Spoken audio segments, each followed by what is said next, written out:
Acompanhe na sua Bíblia, em 1 Coríntios, capítulo 6, versos 7 e 8, o texto diz assim: o fato de haver litígios entre vocês já significa uma completa derrota. Por que não preferem sofrer a injustiça? Por que não preferem sofrer o prejuízo? Em vez disso, vocês mesmos causam injustiças e prejuízos. E isso contra irmãos. Nós temos dito aqui que é melhor a gente ter uma igreja, um povo consciente, do que uma igreja e um povo competente. E quando nós olhamos para a igreja em Corinto, isso nos ajuda a perceber isso com muita clareza. Basta ler, por exemplo, o capítulo 1 da primeira carta aos Coríntios, para você perceber que Paulo ele enaltece a competência dessa igreja. Como que essa igreja ela era competente, né? Paulo chega a dizer que não faltava nenhum dom naquela igreja. Quer dizer, era uma igreja que as pessoas tinham capacidade, elas eram bem capacitadas, eram pessoas realmente competentes, né? E Paulo vai dizer que eles foram enriquecidos em toda a palavra e em todo conhecimento. Mas se você olhar para o conteúdo da carta, em geral, esse conteúdo da primeira carta aos Coríntios, essa carta vai lidar com o despertar da consciência. Porque aquelas pessoas ali, daquela congregação, não faltava competência a elas, mas faltava consciência do que é ser cristão de fato. E por isso que Paulo vai falar sério, né, com essa igreja. Não é uma carta fácil de ler. Eu tenho certeza que não está no seu cardápio de leitura da semana você ler a primeira carta aos Coríntios. Porque realmente não é uma carta muito apetitosa, né? Não é uma carta que a gente fala assim, vai encher meu coração de alegria. Não vai. É o tipo de carta que enfia a faca em você, né, e dá uma torcida ainda, né? Dói quando a gente começa a lidar com a realidade que está exposta em 1 Coríntios. Tinha muita coisa reprovável naquela igreja, ali, no cotidiano daquela comunidade de fé. E uma delas era que, ao invés daquela igreja se unir, se amar, se fortalecer, se respeitar, eles se prejudicavam. Veja aí o versículo 8 que nós lemos, diz assim: vocês mesmos causam injustiças e prejuízo. Aí Paulo diz assim, e isso contra irmãos, né? O negócio é dentro do ambiente da igreja. E a constatação de Paulo é que o fato de haver litígios, ou seja, disputas, competições, demandas, conflitos entre vocês, Paulo diz, isso já significa uma completa derrota. Isso é como a gente diz no dia a dia, né? Isso é dar um tiro no pé, no próprio pé, né? Se você tem uma coletividade, uma comunidade, uma igreja, e essa igreja, ela se prejudica a ela mesma, ele está dizendo, vocês estão dando um tiro no próprio pé, né? Porque vocês estão causando uma derrota muito grande para esse corpo maior, que é o corpo da igreja. Quando nós demos início a essa série, porque nós estamos numa série de estudos aqui, chamada Uns aos Outros, né, são princípios de mutualidade, olhando para esses textos na Bíblia que falam sobre essa expressão uns aos outros, quando nós começamos essa série, nós pontuamos que dentro desses princípios nós encontramos aqueles enunciados como positivos e aqueles enunciados como negativos, né? Por exemplo, as 2 últimas semanas, nós falamos sobre perdoem uns aos outros, semana passada, na outra semana falamos sobre levai as cargas uns dos outros, ou seja, são enunciados positivos. Hoje, nós vamos olhar para alguns enunciados chamados negativos, ou seja, são aquelas ordens, orientações, exortações que aparecem no Novo Testamento, que aparece um não antes. Então, tem a expressão uns aos outros, mas começa com um não. Tem sempre um não antes. E esse não ganha uma entonação de proibição. É uma espécie de, quando você está no trânsito, né? E o sinal está verde. Você está lá com o seu carro, animadíssimo, né? Para passar logo. naquele cruzamento. Aí o sinal fica amarelo, de repente fica vermelho. O que é para fazer? Para. Pode parar aí, né? Se você não parar, se você avançar, você vai causar um acidente. Então, esses princípios chamados de enunciados negativos, eles estão dizendo, ó, não faça isso. Porque se você fazer isso, você vai causar um acidente. Vai ter problema. Você vai estar ultrapassando uma barreira que Deus está dizendo, não faça isso. É um sinal vermelho para você. Por vezes, eu e você, nós praticamos essas coisas sem a gente se dar conta de que nós estamos prejudicando, estamos lesando, estamos causando dano à vida de outras pessoas. Agora, entenda uma coisa. Isso que nós vamos falar hoje aqui são coisas muito ligadas à vida da comunidade da igreja. Mas é o tipo de princípio que é útil e fundamental em qualquer tipo de coletividade. De modo que você precisaria também pensar nisso, aplicando no seu casamento, pensando em aplicar na sua família, pensando em aplicar no condomínio, talvez, que você vive, na vizinhança com quem você vive, no seu ambiente de trabalho, na escola, também nesse ambiente de igreja. Mas não fica restrito aqui. Qualquer lugar que você tenha contato com pessoas, você deveria pensar nessas coisas e pensar nesses sinais vermelhos que se acendem. Você pensar assim, olha, se eu ultrapassar isso aqui, eu vou causar algum tipo de acidente. Então, a pergunta é, como evitar prejudicar o outro, né? O que evitar para não prejudicar? Eu quero que você pense nessas coisas comigo nesta noite aqui. Primeiro, a primeira coisa a se evitar é o que eu chamo de desejo cobiçoso. Presta atenção lá, ó. Se você abrir a sua Bíblia em Gálatas, capítulo 5, o versículo 26, o texto diz assim, não sejamos presunçosos, provocando uns aos outros, tendo inveja uns dos outros. Pare um pouquinho e pensa no que o texto está dizendo. Isso é Gálatas 5, 26. Paulo está dizendo, não sejamos presunçosos, provocando uns aos outros, tendo inveja uns dos outros. Paulo está dizendo assim, ó, não tenha inveja de uma outra pessoa. Pare um pouco e pense assim, como é que você aplica isso no seu casamento? Como é que você aplica isso na sua família? No condomínio que você vive? Na vizinhança? No ambiente de trabalho? Na escola? Também aqui na igreja? Nas relações em geral que você tem? Como é que você pode aplicar isso? Se você não quer prejudicar ninguém, você precisa evitar esse tipo de desejo que cobiça, que tem inveja do outro. Praticamente todas as vezes que uma pessoa se levanta contra outra pessoa, causando a outra pessoa algum prejuízo, seja esse prejuízo moral, pode ser financeiro, pode ser social, pode ser físico, o nascedouro disto é a inveja. Quando a pessoa começa a olhar para outra pessoa e sentir inveja da outra pessoa, ela vai acabar prejudicando a outra pessoa. Ela vai insurgir contra ela. Inveja é um desgosto que brota no coração da gente quando nós começamos a observar o que uma outra pessoa tem ou que uma outra pessoa é. De modo que inveja tem muito a ver com descontentamento pessoal, né? A pessoa está descontente com ela mesma. Ela começa a olhar para outra pessoa, ela começa a sentir inveja da outra pessoa. E quando ela sente isso, esse desgosto, isso vai levar a dois lugares. Um lugar, ela vai querer ser como aquela pessoa é, ou vai querer ter o que aquela pessoa tem. Então ela começa a ter inveja, cresce o olho, como a gente diz, né?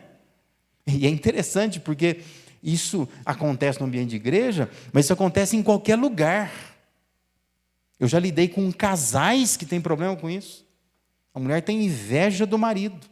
O marido tem inveja da mulher, não é? E eles ficam tentando querer ser como o outro ou ter o que o outro tem. E há uma competição entre eles.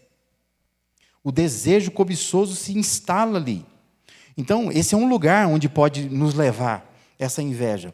O outro lugar é te levar a prejudicar outra pessoa. Você começa a desqualificar o que a pessoa tem, o que ela é. Você começa a comprometer a felicidade dela. Que você pensa assim, já que eu não consigo ser o que ela é, e não consigo ter o que ela tem, então eu desqualifico, né? Você não deve ser assim. Você deve conhecer alguém assim, né? Você vai lá e compra uma caminhonete nova. Você está todo feliz. E a pessoa fala assim, não acredito, você comprou essa caminhonete? Cara, eu não faria isso. Você já viu na internet? Isso é a pior caminhonete que tem. Dá muito problema. Isso é o quê? Inveja, né? Eu não posso ter, mas eu vou desqualificar então, né? Eu desqualifico a pessoa. Alguém vem e fala assim, nossa, aquela pessoa, adoro, é um excelente professor. Eu não acho, não. Não acho que seja tão bom professor assim também, né? Porque você tem inveja. Então você começa a desqualificar aquela pessoa. Porque você quer destruir a felicidade dela. Inveja, então, envolve esse descontentamento pessoal. E envolve mais que isso. Envolve esse excesso de olho no outro, né? Você fica olhando tudo que o outro tem, né? Tem gente que é assim, né? O vizinho. Fica só olhando o vizinho. Eita, mas tem uma bateção na casa do vizinho de novo. Está reformando novamente. Que coisa, não sossega. Há uma insatisfação que vem do coração. Na verdade, está com uma inveja do vizinho. Que o vizinho vive reformando a casa, vive arrumando. Você fica lá queimando por dentro, né? Fica observando demais o que está acontecendo à sua volta. O provérbio 14:30 diz assim, o coração em paz dá vida ao corpo, mas a inveja apodrece os ossos. Uma outra versão, a mais comum, né, desse mesmo versículo, Revista Atualizada, diz assim, o ânimo sereno é a vida do corpo, mas a inveja é a podridão dos ossos. Inveja acaba sendo colocado aqui meio como contrário àquele ânimo sereno, né? Quer dizer, a pessoa que está com o coração em paz, tranquila, ela não fica tranquila, porque ela fica olhando para os outros. Ela fica incomodada com a vida da outra pessoa. Quero te lembrar que dentro do contexto de Gálatas 5, inveja é fruto da carne, é obra da carne, faz parte de uma coisa que é da carne humana. Você sentir inveja de outras pessoas. Tiago, ele faz um alerta na sua carta. Lá no capítulo 3, versículo 16, ele diz assim, pois onde há inveja e ambição egoísta, aí há confusão e toda espécie de males. Se tem inveja, tem coisa ruim, ele está dizendo, né? De modo que a inveja sempre vai levar para uma coisa ruim, para um caminho ruim. A Bíblia, ela exemplifica isso mostrando o caso de Caim e de Abel, né? E João, na sua carta, a primeira carta de João, capítulo 3, versículo 12, vai dizer assim, não sejamos como Caim, que pertencia ao maligno e matou o seu irmão. Aí o João diz assim, e por que ele matou? E ele responde dizendo assim, porque as suas obras eram más, e as de seu irmão eram justas. É como se João dissesse, qual foi a motivação do crime? Inveja, né? Inveja. Ele ficou olhando para o que o outro fez é bom, o que eu fiz é ruim, então eu tenho inveja da outra pessoa. E ele acabou matando o seu irmão, né? Existem outros exemplos na Bíblia, como os irmãos de José lá no Egito, lembra? O José que foi para o Egito depois, né? Os irmãos dele sentem inveja dele, colocam ele num poço, vende como escravo. Tem também o exemplo de Saul com relação a Davi. A Bíblia é muito clara em dizer que o Saul começou a ter inveja do Davi e quer destruir o Davi. E esses textos sempre nos despertam para o fato de que o destino final da inveja nunca é coisa boa, sempre vai levar um caminho ruim. Por isso que é melhor você entender que tem uma luz vermelha acendendo, dizendo assim, ó, não inveje, não inveje. Não tem inveja de ninguém. Não fica olhando para o corpo da irmã, né? Você que é mulher, dizendo assim, um dia eu queria ter um corpo desse, né? E fica cobiçando, né, o que a pessoa é, o que a pessoa tem, a roupa que ela veste, o carro que ela vem na igreja, a casa que ela mora, a popularidade que ela tem, a simpatia que ela tem. Você começa a observar, botar o olho na pessoa, eu queria ser como ela. Os textos bíblicos dizem que isso não vai dar num lugar bom. É melhor você entender que é um sinal vermelho se acendendo. Controle esse desejo, que é um desejo errado. É um desejo cobiçoso. Se você ultrapassar, você vai acabar prejudicando alguém. Alguém vai se machucar nessa história, se você atravessar esse sinal vermelho. Segundo lugar, o que evitar para não prejudicar? Existe também um outro mandamento, com esse tom negativo, que eu chamo de distorção enganosa. Colossenses 3, versículo 9 e 10, Paulo diz assim, ó, não mintam uns aos outros, visto que vocês já se despiram do velho homem com suas práticas e se revestiram do novo homem, o qual está sendo renovado em conhecimento, à imagem do seu Criador. Mentir é fazer uma distorção da verdade. Mentir é enganar para se sair bem em tudo. Então, mente, né? Isso é coisa de criança. Criança é assim, né? Ela quebrou uma coisa, ela fala que foi o irmão que quebrou. E se ela não tiver um irmão, ela inventa um. Ela fala, mas tinha um irmão que agora, não tem mais, né? Mas eu tinha um irmão. O que você fez com meu irmão? Né? Capaz de te mandar para a prisão, que você matou o irmão dele, que nunca existiu. Porque criança distorce a verdade, ela quer enganar, porque ela quer sair bem. Né? Se você tem um filho assim, é normalzinho, viu? Pecador, filho de Adão. Toda criança tem essa tendência de mentir. E cabe ao pai e à mãe ensinar, né? Alcide, Tereza, não é fácil, né? Desde pequeno tem que ir lá corrigir, para que não seja assim. Filho de pastor é diferente. Você acha? Porque todo mundo acha que filho de pastor tem asinha de anjo, fica voando pela casa, né? Não é bem assim, né? O que voava era a vara, muitas vezes, né? Para alcançar o menino para lá e para cá. Mas nós adultos, nós também mentimos para a gente se sair bem. Nós vivemos num tempo onde mentir parece ser uma coisa tão corriqueira. Mas a Bíblia condena a mentira. E a Bíblia nos convida a adotar novos comportamentos. O provérbio 12, 22 diz assim, o Senhor odeia os lábios mentirosos, mas o Senhor se deleita com os que falam a verdade. Deus quer que a gente fale a verdade, ainda que o preço seja alto, né? Para manter a verdade, para falar a verdade. Em suas cartas, Paulo ensinava, portanto, cada um de vocês deve abandonar a mentira e falar a verdade ao seu próximo, pois todos somos membros de um mesmo corpo. Isso é Efésios 4, 25. Mentir vai prejudicar outra pessoa. Num tribunal, um réu, ele pode ser salvo da prisão, se a verdade for dita.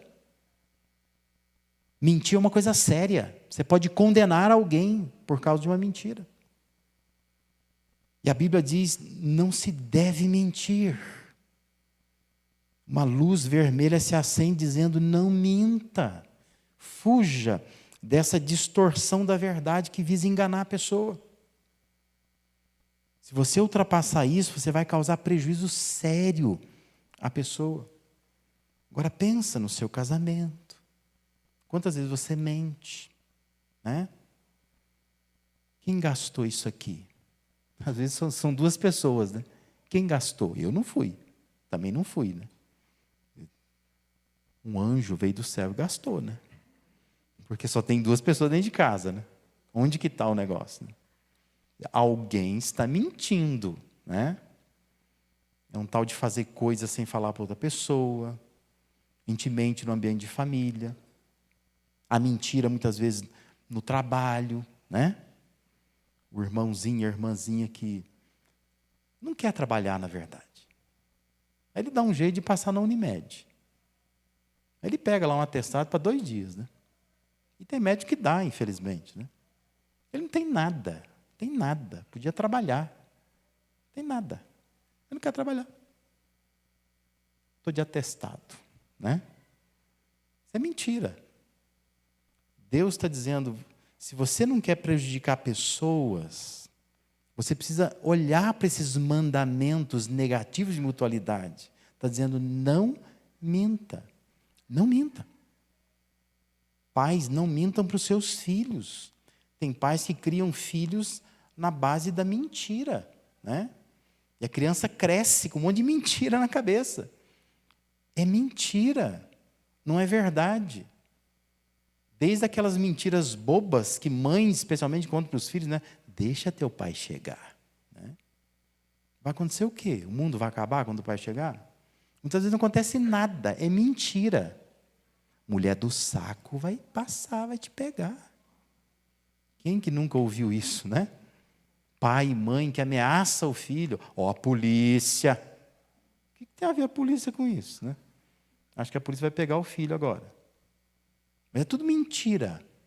Na tentativa de fazer o filho obedecer, né? Conseguir algo que às vezes não consegue na autoridade que pai e mãe deveriam ter.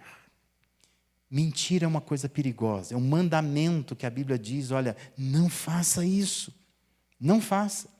Uma luz vermelha se acende, não faça esse tipo de coisa, que você vai causar prejuízo a alguma pessoa em algum momento, em algum tempo.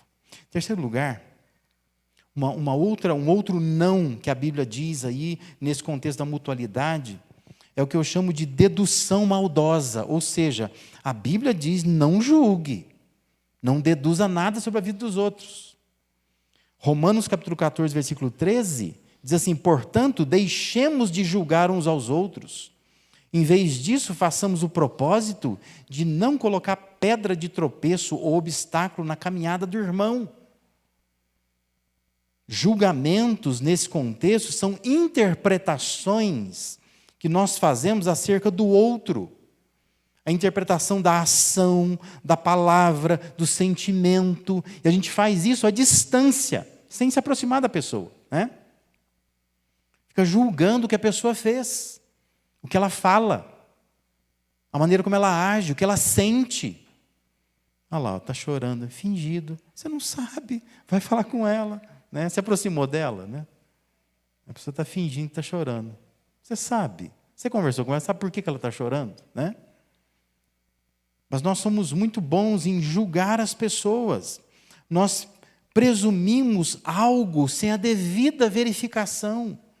Isso é julgamento, é uma avaliação equivocada. É você condenar sem base efetiva. É o que eu chamo de dedução maldosa. Tem uma maldade nessa dedução. Você está deduzindo uma coisa que não é verdade. Vai falar com a pessoa. Né? Não, me disseram que a pessoa fez tal coisa. Quem disse? Por que você não vai falar com ela? Pergunta para ela, senta com ela, verifica isso, né?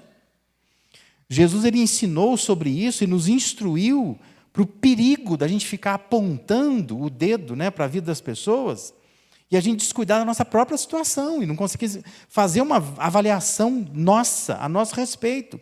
Mateus capítulo 7, versículo 3 a 5, diz assim, por que você repara no cisco que está no olho do seu irmão e não se dá conta da viga que está em seu próprio olho? Como você pode dizer ao seu irmão, deixe-me tirar o cisco do seu olho, quando há uma viga no seu? Hipócrita, Tira primeiro a viga do seu olho, então você verá claramente para tirar o cisco do olho do seu irmão. O texto chega a ser engraçado, né? Tenta desenhar isso para você ver como é que ficaria. Tentar tirar um cisquinho, né, com o dedinho lá do olho do irmão, você está com um negócio gigante, cravado no seu olho. Como é que você enxerga desse jeito?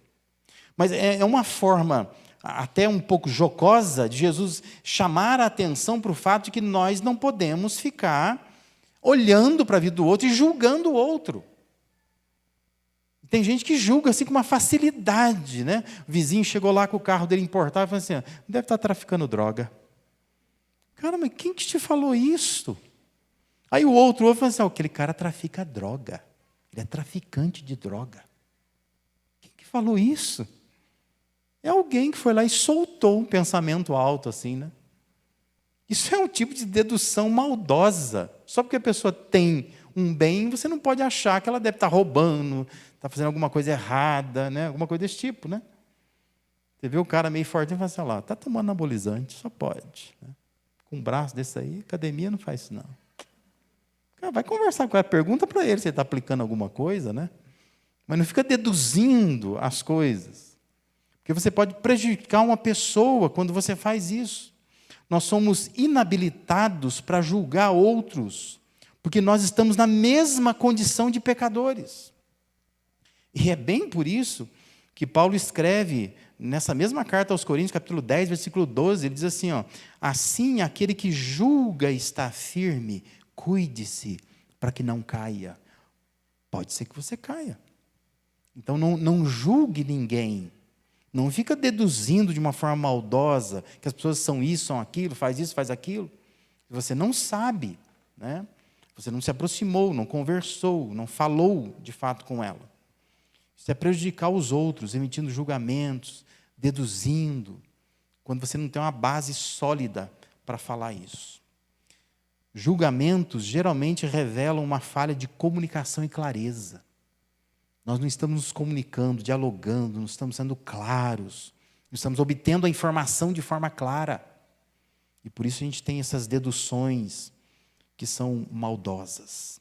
Então entenda, é uma luz vermelha que se acende, dizendo não julgue, não julgue. Pare com essas deduções. Se você ultrapassar isso, você pode ferir alguém, pode machucar alguém. Porque você está julgando uma pessoa sem uma base, sem de fato conhecer ou se aproximar daquela pessoa.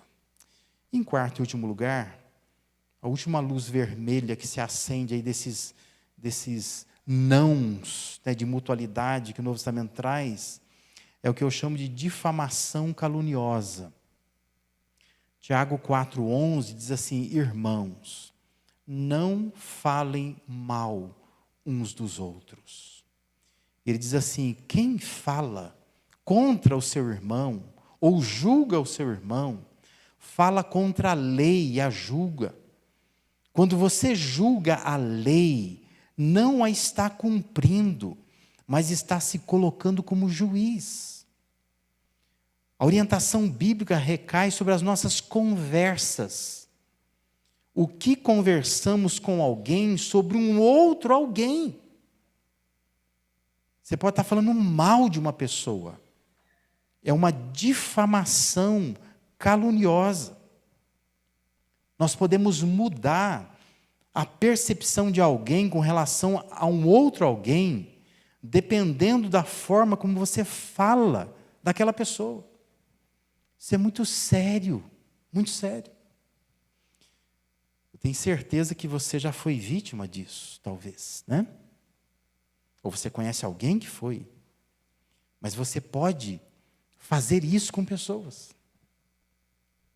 Tornar a imagem da pessoa desgastada, turva, prejudicada.